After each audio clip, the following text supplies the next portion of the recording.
Hello everyone, स्वागत है आप सभी का स्टडी राइज यूट्यूब चैनल पर। तो जैसा कि आप सभी जानते हैं, हमारी यूपी टेट सुपर टेट की क्लासेस चल रही हैं। ये है प्रैक्टिस सेट नंबर 11। जिसने 10 नहीं देखे हैं तो वो लोग प्लेलिस्ट में जाकर देख सकते हैं। और जो आज हमने जो टॉपिक लिया है, ये हमने 3 टॉपिक लिए हैं, एक विज्ञान, एक शिक्षण कौशल और बाल मनोविज्ञान का। तो चलिए फिर आज की वीडियो स्टार्ट करते हैं। और उससे पहले जो लोग चैनल पर पहली बार आए हैं, चैनल को पहली बार विजिट कर रहे हैं, तो चैनल को सब्सक्राइब जरूर करें और साथ ही साथ बेल आइकन को भी प्रेस कर लें, जिससे कि वीडियो की नोटिफिकेशन आप सभी के पास सबसे पहले पहुंच जाए। और यूपी टेट सुपर टेट के अलावा हमारी यूपी टीजीटी पीजीटी की भी क्लासेस चल रही हैं। जो भी बच्चा उनकी तैयारी कर रहा है तो हमारे यूट्यूब चैनल से ज़रूर जुड़े। तो चलिए फिर आज की वीडियो स्टार्ट करते हैं। तो आज का जो हमारा क्वेश्चन है, ये हमने लिया है विज्ञान के प्रश्न। इसमें क्वेश्चन नंबर फर्स्ट दिया है, निम्नलिखित में से कौन सा जीवाणु गंगा नदी में पाया जाता है। तो इसमें ऑप्शन है कोलीफॉर्म जीवाणु, स्ट्रेप्टोकोकस जीवाणु, स्टेफाइलोकस जीवाणु या फिर डिप्लोफोकस जीवाणु। तो कौन सा जीवाणु है जो कि गंगा नदी में पाया जाता है? तो ये है ऑप्शन नंबर ए, कोलीफॉर्म जीवाणु। तो अभी हाल के शोधों से पता चला कि गंगा नदी में कोलीफॉर्म नामक जीवाणु पाया जाता है, जो जल के रंग पर प्रभाव डालता है। तो इसमें जो सही है ये है ऑप्शन नंबर ए। नेक्स्ट क्वेश्चन को बढ़ते हैं। कच्चे खाद्य पदार्थों में मंड या स्टार्च की उपस्थिति का परीक्षण किया जा सकता है। तो तनु आयोडीन विलयन से, तनु HCl विलयन से, तनु NaOH विलयन से, या फिर इनमें से कोई नहीं। तो 42 का जो राइट आंसर है ये हो जाएगा ऑप्शन नंबर ए। इसमें राइट आंसर होगा तनु आयोडीन विलयन से। तो कच्चे खाद्य पदार्थ में स्टार्च की उपस्थिति का परीक्षण ये आयोडीन विलयन का प्रयोग करके किया जाता है। तो इसमें जो सही है ये ऑप्शन नंबर ए। नेक्स्ट है क्वेश्चन नंबर 43।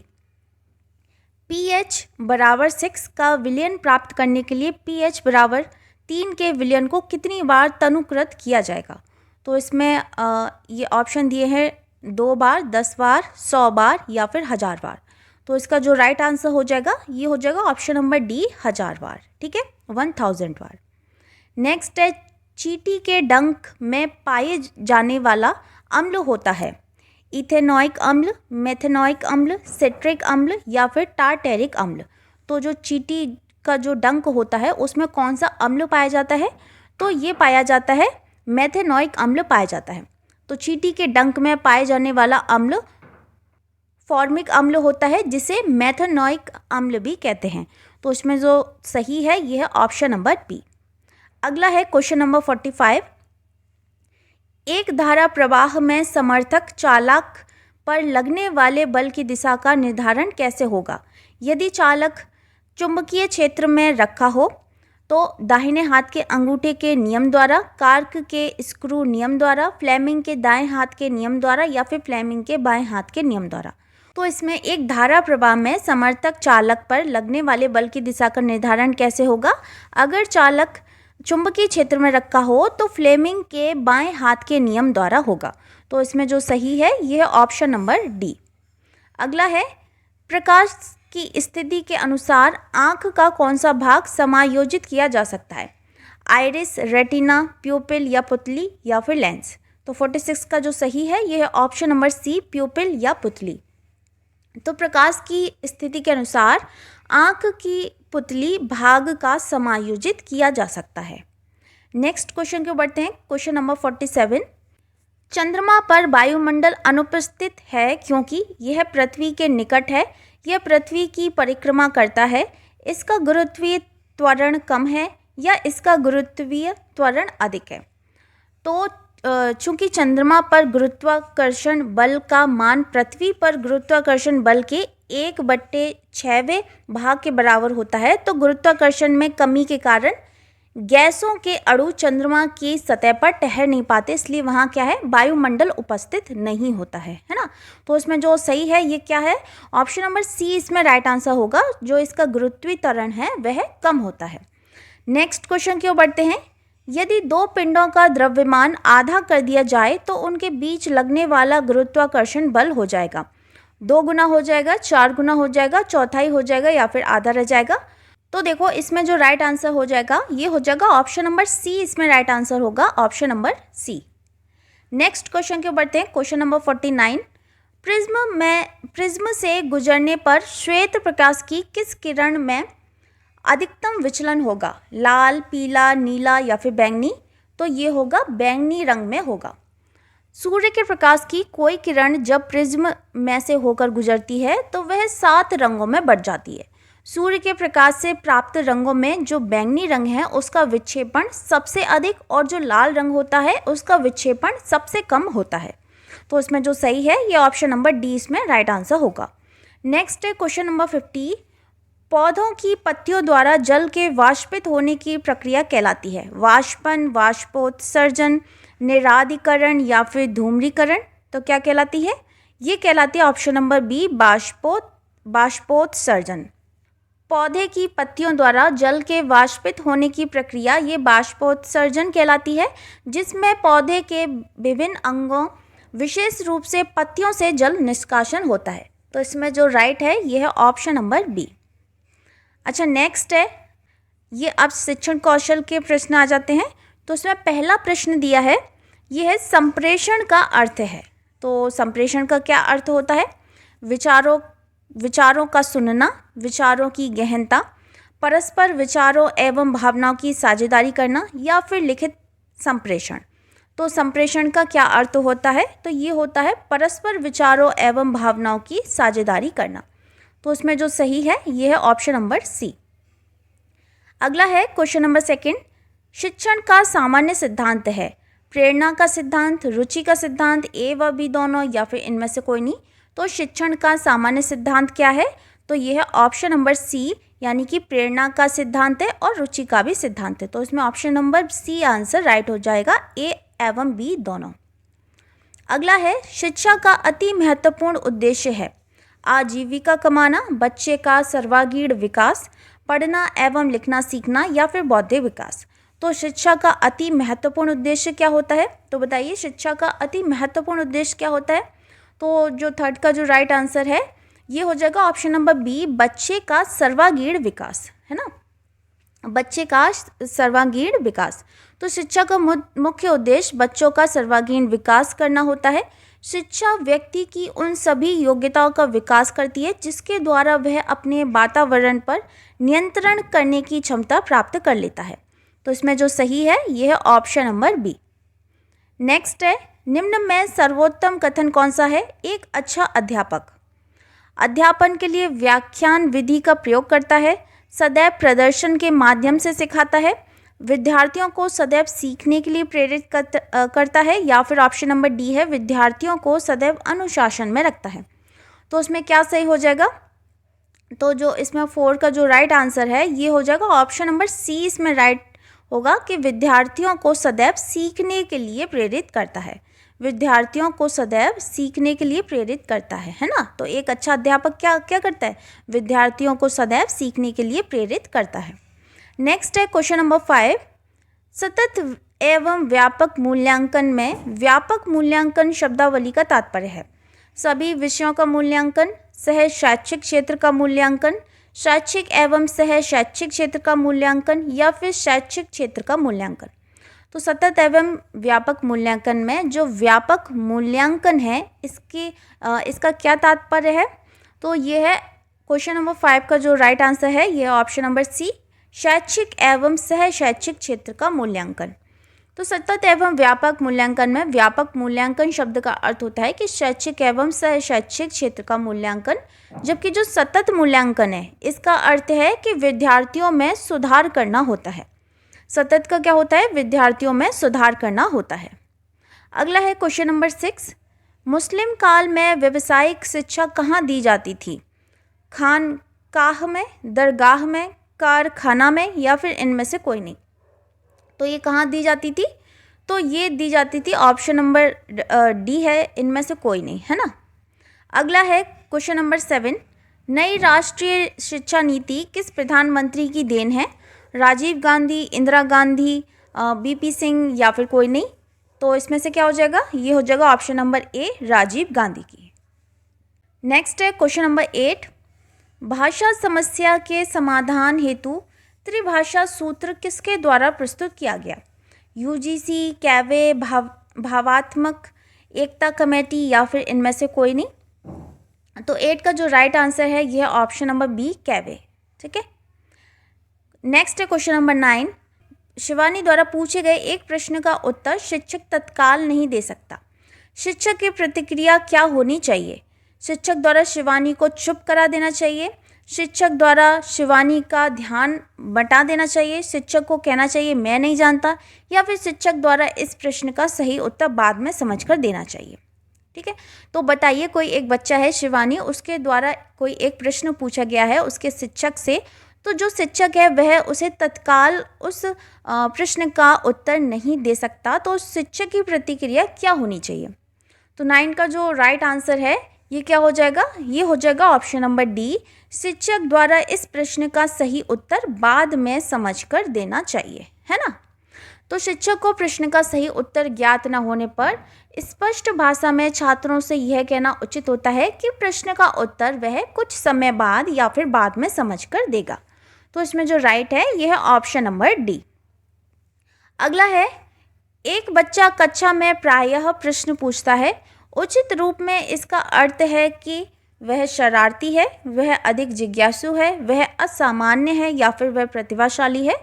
तो ये क्या हो जाएगा कि ये हो जाएगा, अगर एक बच्चा कक्षा में प्रायः वह प्रश्न पूछता रहता है तो उसके उचित रूप में उसका अर्थ क्या है कि वह जो बच्चा है वह बहुत अधिक जिज्ञासु है ना। अगर कोई बच्चा कक्षा में प्रायः प्रश्न पूछता है तो इसका तात्पर्य है कि शिक्षण अधिगम में वह रुचि ले रहा है तथा वह जिज्ञासु प्रवृत्ति का है। ऐसी स्थिति में शिक्षक द्वारा ऐसे छात्र की जिज्ञासा तुरंत शांत करनी चाहिए। तो इसमें जो राइट है ये ऑप्शन नंबर बी इसमें राइट आंसर होगा। नेक्स्ट क्वेश्चन के बढ़ते हैं। अब बाल मनोविज्ञान के प्रश्न आ जाते हैं। तो इसमें पहला प्रश्न दिया है, एक औसत बुद्धि वाला बच्चा यदि भाषा को पढ़ने एवं समझने में कठिनाई प्रदर्शित करता है तो ये संकेत देता है कि बच्चा का लक्षण प्रदर्शित कर रहा है। तो क्या प्रदर्शित कर रहा है? लेखन अक्षमता डिस्ग्राफिया, गणितीय अक्षमता डिस्कैलकुलिया, या फिर गति समन्वयक अक्षमता डिस्प्रैक्सिया, या फिर पठन अक्षमता डिसलेक्सिया। तो फर्स्ट का इसमें राइट आंसर क्या हो जाएगा? तो देखो, इसमें क्वेश्चन हमें ये दिया था कि एक औसत बुद्धि वाला बच्चा यदि भाषा को पढ़ने एवं समझने में कठिनाई प्रदर्शित करता है तो ये संकेत देता है कि बच्चे का लक्षण प्रदर्शित कर रहा है। तो किसका प्रदर्शित कर रहा है? ये कर रहा है पठन अक्षमता का, डिसलेक्सिया को प्रदर्शित कर रहा है। तो डिसलेक्सिया एक व्यापक शब्द है जिसका संबंध पठन विकार से है। इससे ग्रस्त एक औसत बुद्धि वाला बच्चा भाषा को पढ़ने तथा समझने में कठिनाई प्रदर्शित करता है। तो उसमें जो राइट है ये है ऑप्शन नंबर डी इसमें राइट आंसर होगा। अगला है क्वेश्चन नंबर 2। शैशव काल की अवधि है जन्म से 2 वर्ष तक, जन्म से 3 वर्ष तक, 2 से 3 वर्ष तक, या फिर जन्म से 1 वर्ष तक। तो शैशव काल की क्या अवधि होती है? तो ये होती है ऑप्शन नंबर ए, जन्म से 2 वर्ष तक। तो जन्म से 2 वर्ष तक की अवधि को शैशव काल कहा जाता है। इस अवधि में बालक का शारीरिक तथा मानसिक विकास तेजी से होता है। अगला है, पियाजे के अनुसार 2 से 7 वर्ष के बीच का एक बच्चा संज्ञानात्मक विकास की डैश अवस्था में है। तो औपचारिक संक्रियात्मक, मूर्त संक्रियात्मक, संवेदी गतिक, या फिर पूर्व संक्रियात्मक। तो कौन सा है? तो जीन पियाजे ने संज्ञानात्मक विकास की व्याख्या करने के लिए एक 4 अवस्था सिद्धांत का प्रतिपादन किया है ना। 4 अवस्था सिद्धांत का प्रतिपादन किया। वे अवस्थाएं निम्न हैं। तो देखो, सबसे पहले जो होती है ये है संवेदी गतिक। ये होती है 0 से 2 वर्ष, 0 से 2 वर्ष की अवस्था। दूसरी होती है ये है पूर्व संक्रियात्मक। तो ये होती है 2 से 7 वर्ष की अवस्था। ठीक है, 2 से 7 वर्ष की। फिर उसके बाद होती है मूर्त संक्रियात्मक। तो ये होती है 7 से 11 वर्ष की अवस्था, 7 से 11 वर्ष की अवस्था। और जो लास्ट होती है ये है औपचारिक संक्रियात्मक। तो ये होती है 11 से 15 वर्ष की अवस्था, 11 से 15 वर्ष की अवस्था। तो इसमें देखो जो सही है ये हो जाएगा ऑप्शन नंबर डी, इसमें राइट आंसर होगा। पूर्व संक्रियात्मक ये 2 से 7 वर्ष के बीच की अवस्था होती है। ठीक है, तो इसमें जो राइट है ये ऑप्शन नंबर डी। नेक्स्ट है क्वेश्चन नंबर 4, विकास डैश से डैश की ओर बढ़ता है, जटिल, कठिन, विशिष्ट, सामान्य, साधारण, आसान या फिर सामान्य विशिष्ट। तो क्वेश्चन नंबर 4 का राइट आंसर क्या होगा? ये हो जाएगा ऑप्शन नंबर डी, सामान्य और विशिष्ट। तो विकास जो है यह सामान्य से विशिष्ट की ओर बढ़ता है। मानसिक तथा गतिक अनुक्रियाओं में सामान्य क्रियाएं पहले तथा विशिष्ट क्रियाएं बाद में विकसित होती हैं। तो इसमें जो राइट है यह ऑप्शन नंबर डी इसमें राइट आंसर होगा। अगला है क्वेश्चन नंबर 5, जब वयस्क सहयोग से सामंजस्य कर लेते हैं तो वे बच्चे के वर्तमान स्तर के प्रदर्शन को संभावित क्षमता के स्तर के प्रदर्शन की तरफ प्रगति क्रम को सुगम बनाते हैं। इसे कहा जाता है सहयोग देना, सहभागी अधिगम, सहयोगात्मक अधिगम या फिर समीपस्थ विकास। तो क्या कहा जाता है इसको? तो ये कहा जाता है ऑप्शन नंबर ए, सहयोग देना। जब वयस्क सहयोग से सामंजस्य कर लेते हैं तो वे बच्चे के वर्तमान स्तर के प्रदर्शन को संभावित क्षमता के स्तर के प्रदर्शन की तरफ प्रगति क्रम को सुगम बनाते हैं। इसे कहा जाता है सहयोग देना कहा जाता है। अगला है क्वेश्चन नंबर 6, सीखे हुए ज्ञान, कौशल या विषय का अन्य परिस्थितियों में उपयोग करने को कहते हैं। प्रेरणा, सीखने का स्थानांतरण, भग्नाशा या फिर चिंता। तो क्या कहते हैं? तो ये कहते हैं ऑप्शन नंबर बी, सीखने का स्थानांतरण कहते हैं। तो सीखे हुए ज्ञान, कौशल या विषय किसी अन्य परिस्थितियों में उपयोग करने को ज्ञान का स्थानांतरण कहते हैं। अच्छा, ज्ञान का जो स्थानांतरण है ये 3 प्रकार का होता है। पहला होता है धनात्मक स्थानांतरण, दूसरा होता है ऋणात्मक स्थानांतरण और तीसरा होता है शून्य स्थानांतरण होता है। ठीक है, 3 तरह का होता है। तो इसमें जो राइट है ये ऑप्शन नंबर बी इसमें राइट आंसर हो जाएगा। अगला है क्वेश्चन नंबर 7, किसी शिक्षक को यदि यह लगता है कि उसका एक विद्यार्थी जो पहले विषय वस्तु को भली प्रकार सीख रहा था उसमें स्थिरता आ गई है, शिक्षक को इसे सीखने की प्रक्रिया की स्वाभाविक स्थिति मानना चाहिए, विषय को स्पष्टता से पढ़ाना चाहिए, विद्यार्थी को प्रेरित करना चाहिए या फिर उपचारात्मक शिक्षण करना चाहिए। तो 7 का राइट आंसर क्या हो जाएगा? तो देखो इसमें जो सही है ये हो जाएगा ऑप्शन नंबर ए, इसमें राइट आंसर होगा। सीखने की प्रक्रिया सतत चलती रहती है, इस प्रक्रिया में कभी मंदता तो कभी तीव्रता आती है। इसी प्रकार विद्यार्थियों में सीखने की प्रक्रिया में स्थिरता भी आती है जो अधिगम की स्वाभाविक प्रक्रिया है, अतः शिक्षक को इसे स्वाभाविक प्रक्रिया ही मानना चाहिए। तो इसमें जो राइट है ये ऑप्शन नंबर ए इसमें राइट आंसर होगा। अच्छा, अगला क्वेश्चन है, निम्न में से कौन अधिगमकर्ता को अधिक स्वतंत्रता देता है? संरचनावाद, क्रियाशीलतावाद, व्यवहारवाद या फिर सृजनशीलतावाद। तो ये देता है ऑप्शन नंबर डी, सृजनशीलतावाद। तो सृजनशीलता अधिगमकर्ता को नए विचारों या रचनाओं को पैदा करने या उन्हें खोजने का भरपूर स्वतंत्र रूप से अवसर प्रदान करना है। तो उसमें जो सही है ये हो जाएगा ऑप्शन नंबर डी, इसमें राइट आंसर होगा। ठीक है, तो फ्रेंड्स ये थी आज की वीडियो जिसमें आज हमने विज्ञान, बाल मनोविज्ञान और शिक्षण कौशल से प्रश्न लिए थे। तो जो नेक्स्ट वीडियो आएगी उसमें हम हिंदी और इंग्लिश के प्रश्न लेंगे। वीडियो अगर आपको पसंद आती है तो वीडियो को लाइक, कमेंट, शेयर करना ना भूलें और जो लोग चैनल पर पहली बार आए हैं तो चैनल को ज़रूर सब्सक्राइब करें। मिलते हैं फिर बहुत जल्द नेक्स्ट वीडियो में, तब तक के लिए थैंक यू सो मच।